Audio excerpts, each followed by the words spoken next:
1984 by George Orwell.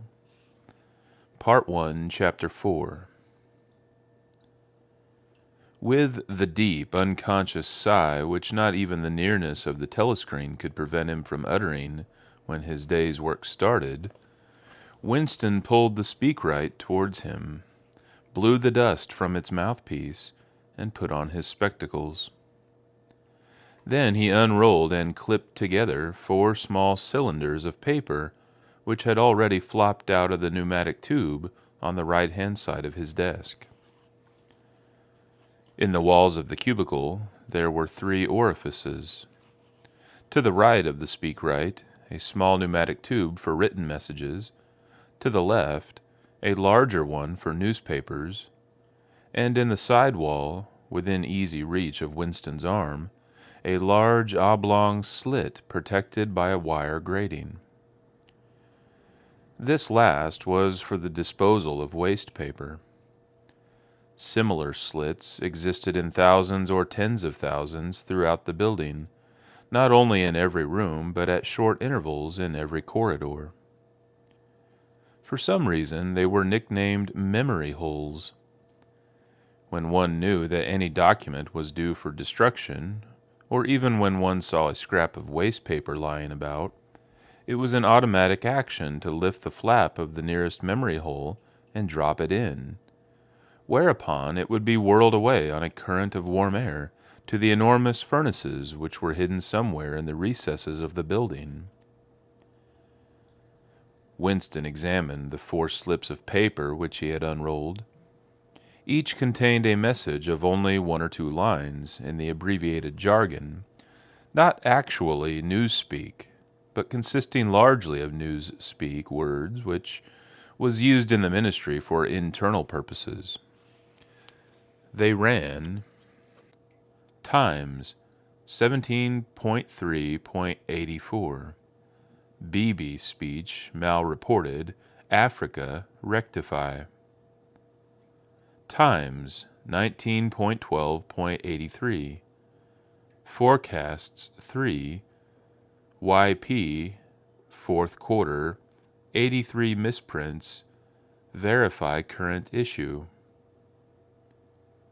Times 14.2.84 Mini Plenty malquoted chocolate rectify.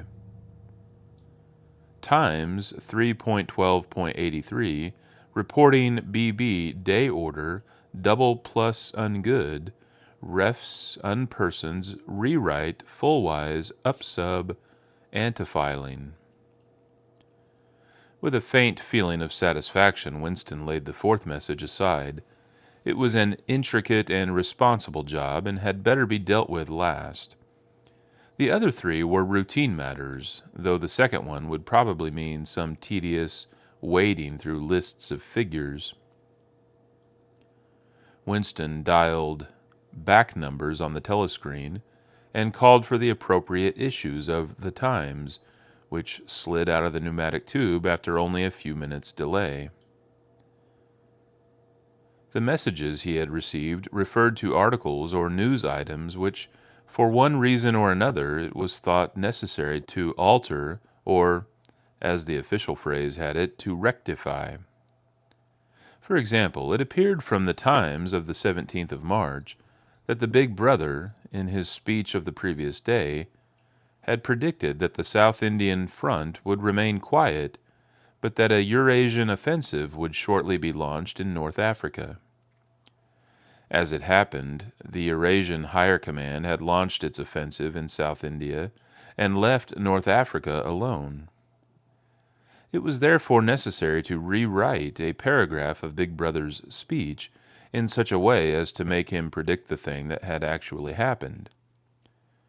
Or again, the Times of the 19th of December had published the official forecasts of the output of various classes of consumption goods in the 4th quarter of 1983, which was also the 6th quarter of the 9th 3-year plan.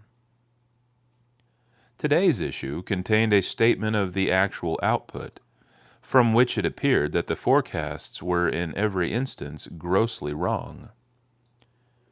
Winston's job was to rectify the original figures by making them agree with the later ones. As for the third message, it referred to a very simple error which could be set right in a couple of minutes.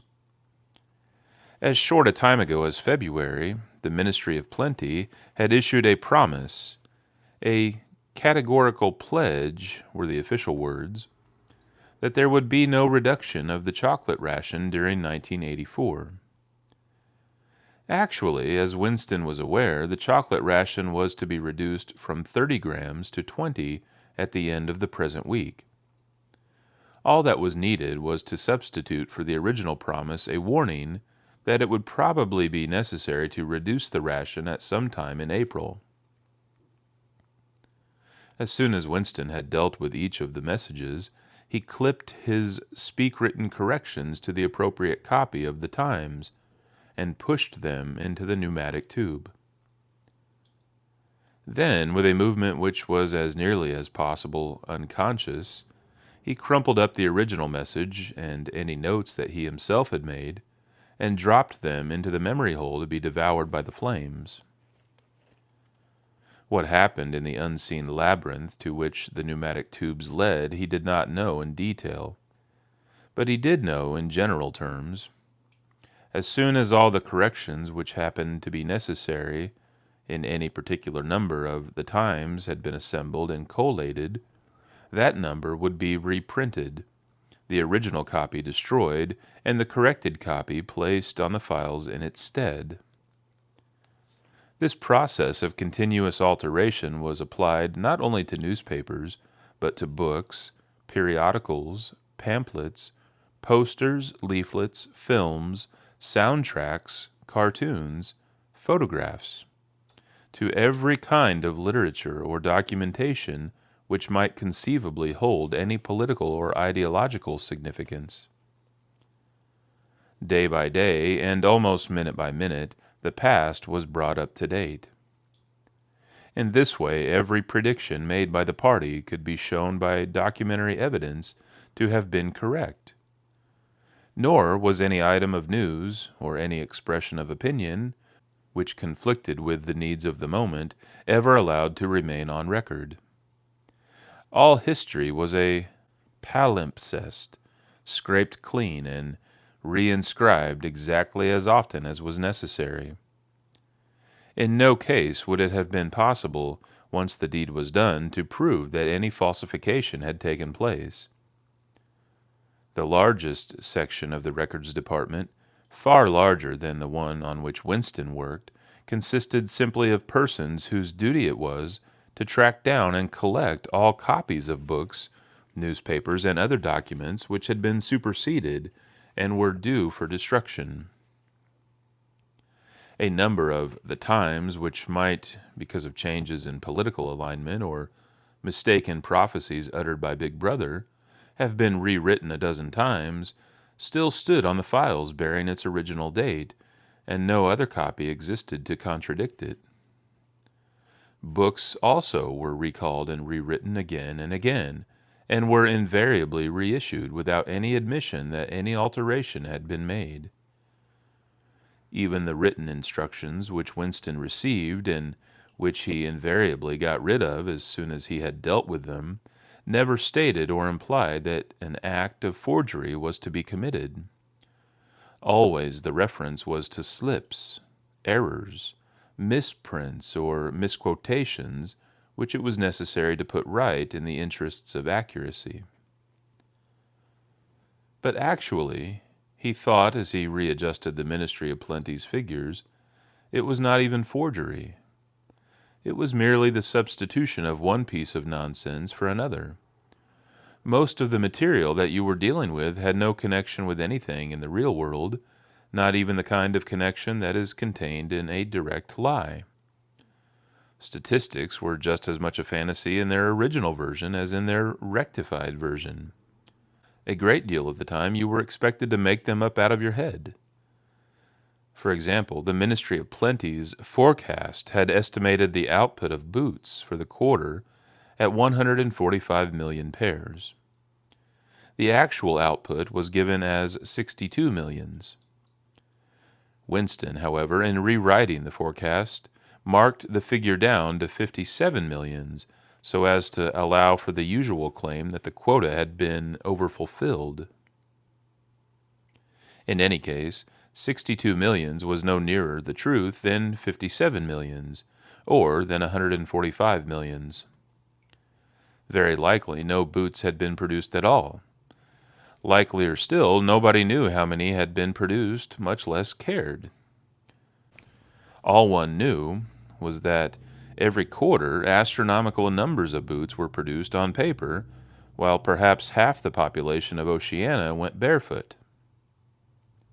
And so it was with every class of recorded fact, great or small. Everything faded away into a shadow world in which, finally, even the date of the year had become uncertain. Winston glanced across the hall. In the corresponding cubicle on the other side, a small, precise-looking, dark-chinned man named Tillotson was working steadily away, with a folded newspaper on his knee, and his mouth very close to the mouthpiece of the speakwrite. He had the air of trying to keep what he was saying a secret between himself and the telescreen. He looked up, and his spectacles darted a hostile flash in Winston's direction. Winston hardly knew Tillotson, and had no idea what work he was employed on. People in the records department did not readily talk about their jobs.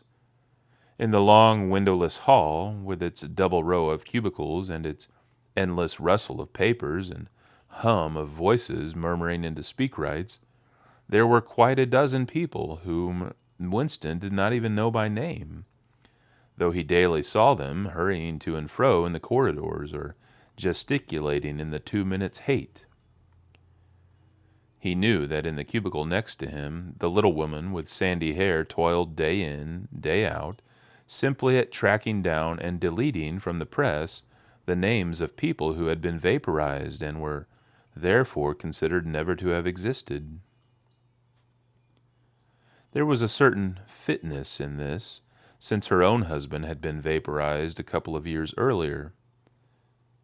And a few cubicles away, a mild, ineffectual, dreamy creature named Ampleforth, with very hairy ears and a surprising talent for juggling with rhymes and meters, was engaged in producing garbled versions, definitive texts, they were called, of poems which had become ideologically offensive, but which, for one reason or another, were to be retained in the anthologies. And this hall, with its 50 workers or thereabouts, was only one subsection, a single cell, as it were, in the huge complexity of the records department. Beyond, above, below, were other swarms of workers engaged in an unimaginable multitude of jobs. There were the huge printing shops with their sub-editors, their typography experts, and their elaborately equipped studios for the faking of photographs. There was the teleprograms section with its engineers, its producers, and its teams of actors specially chosen for their skill in imitating voices. There were the armies of reference clerks whose job was simply to draw up lists of books and periodicals which were due for recall. There were the vast repositories where the corrected documents were stored, and the hidden furnaces where the original copies were destroyed. And somewhere or other, quite anonymous, there were the directing brains who coordinated the whole effort and laid down the lines of policy which made it necessary that this fragment of the past should be preserved, that one falsified, and the other rubbed out of existence. And the records department, after all, was itself only a single branch of the Ministry of Truth, whose primary job was not to reconstruct the past, but to supply the citizens of Oceania with newspapers, films, textbooks, telescreen programs, plays, novels, with every conceivable kind of information, instruction, or entertainment, from a statue to a slogan, from a lyric poem to a biological treatise, and from a child's spelling book to a newspeak dictionary. And the ministry had not only to supply the multifarious needs of the party, but also to repeat the whole operation at a lower level for the benefit of the proletariat. There was a whole chain of separate departments dealing with proletarian literature, music, drama, and entertainment generally.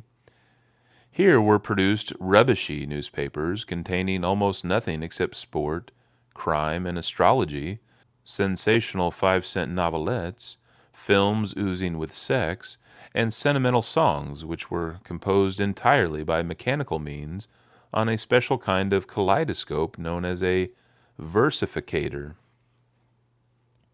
There was even a whole subsection, pornosec, it was called in newspeak, engaged in producing the lowest kind of pornography, which was sent out in sealed packets and which no party member, other than those who worked on it, was permitted to look at.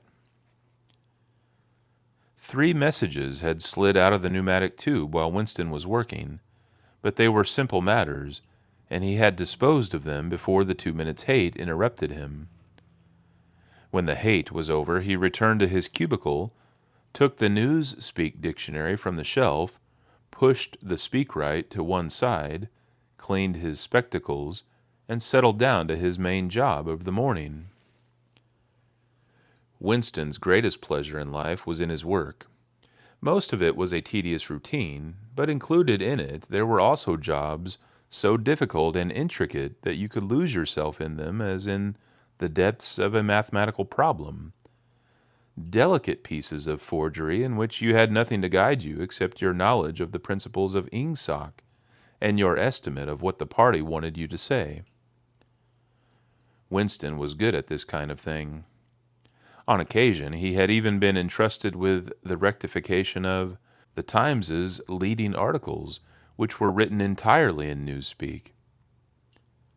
He unrolled the message that he had set aside earlier.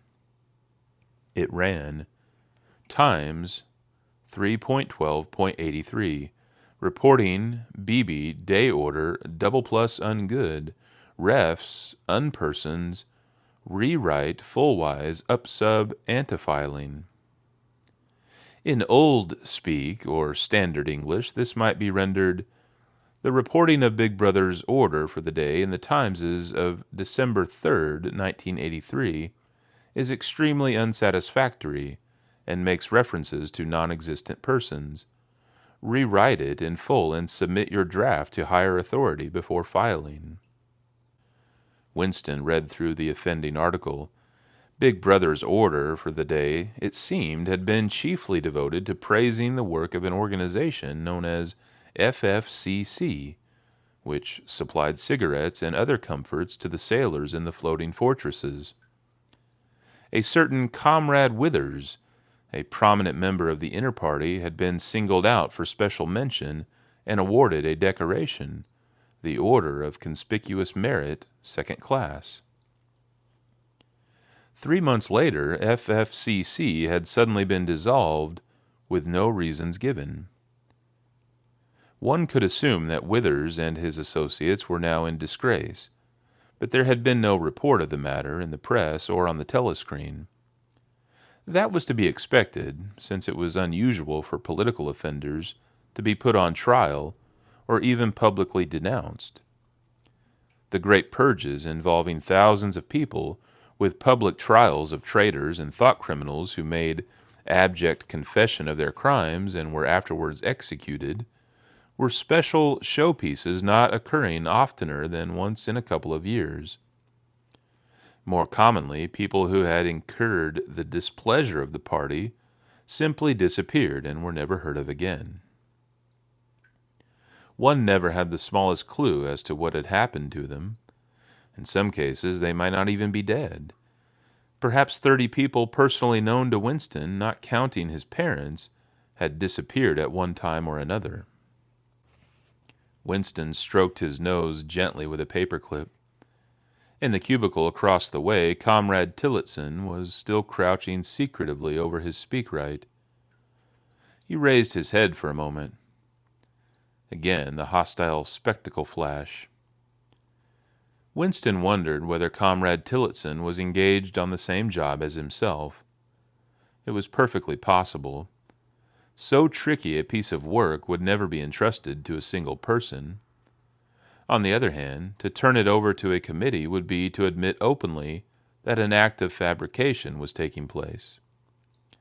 Very likely, as many as a dozen people were now working away on rival versions of what Big Brother had actually said, and presently some master brain in the inner party would select this version or that, would re-edit it, and set in motion the complex processes of cross-referencing that would be required, and then the chosen lie would pass into the permanent records and become truth. Winston did not know why Withers had been disgraced. Perhaps it was for corruption or incompetence. Perhaps Big Brother was merely getting rid of a too popular subordinate. Perhaps Withers or someone close to him had been suspected of heretical tendencies. Or perhaps, what was likeliest of all, the thing had simply happened because purges and vaporizations were a necessary part of the mechanics of government. The only real clue lay in the words refs unpersons, which indicated that Withers was already dead. You could not invariably assume this to be the case when people were arrested. Sometimes they were released and allowed to remain at liberty for as much as a year or 2 years before being executed. Very occasionally, some person whom you had believed dead long since would make a ghostly reappearance at some public trial, where he would implicate hundreds of others by his testimony before vanishing, this time forever. Withers, however, was already an unperson. He did not exist. He had never existed. Winston decided that it would not be enough simply to reverse the tendency of Big Brother's speech. It was better to make it deal with something totally unconnected with its original subject. He might turn the speech into the usual denunciation of traitors and thought criminals, but that was a little too obvious, while to invent a victory at the front or some triumph of overproduction in the 9th three-year plan might complicate the records too much. What was needed was a piece of pure fantasy. Suddenly there sprang into his mind, ready-made as it were, the image of a certain Comrade Ogilvy, who had recently died in battle in heroic circumstances. There were occasions when Big Brother devoted his order for the day to commemorating some humble, rank-and-file party member whose life and death he held up as an example worthy to be followed. Today he should commemorate Comrade Ogilvy. It was true that there was no such person as Comrade Ogilvy, but a few lines of print and a couple of faked photographs would soon bring him into existence. Winston thought for a moment, then pulled the speakwrite towards him and began dictating in Big Brother's familiar style, a style at once military and pedantic, and, because of a trick of asking questions and then promptly answering them, "What lessons do we learn from this fact, comrades? The lesson, which is also one of the fundamental principles of Ingsoc, that etc., etc." Easy to imitate. At the age of 3, Comrade Ogilvy had refused all toys except a drum, a submachine gun, and a model helicopter. At 6, a year early, by a special relaxation of the rules, he had joined the Spies. At 9, he had been a troop leader. At 11, he had denounced his uncle to the thought police after overhearing a conversation which appeared to him to have criminal tendencies. At 17, he had been a distinct organizer of the Junior Anti-Sex League. At 19, he had designed a hand grenade which had been adopted by the Ministry of Peace and which, at its first trial, had killed 31 Eurasian prisoners in one burst. At 23, he had perished in action, pursued by enemy jet planes, while flying over the Indian Ocean with important dispatches. He had weighted his body with his machine gun and leapt out of the helicopter into deep water, dispatches and all. An end, said Big Brother, which it was impossible to contemplate without feelings of envy. Big Brother added a few remarks on the purity and single-mindedness of Comrade Ogilvy's life.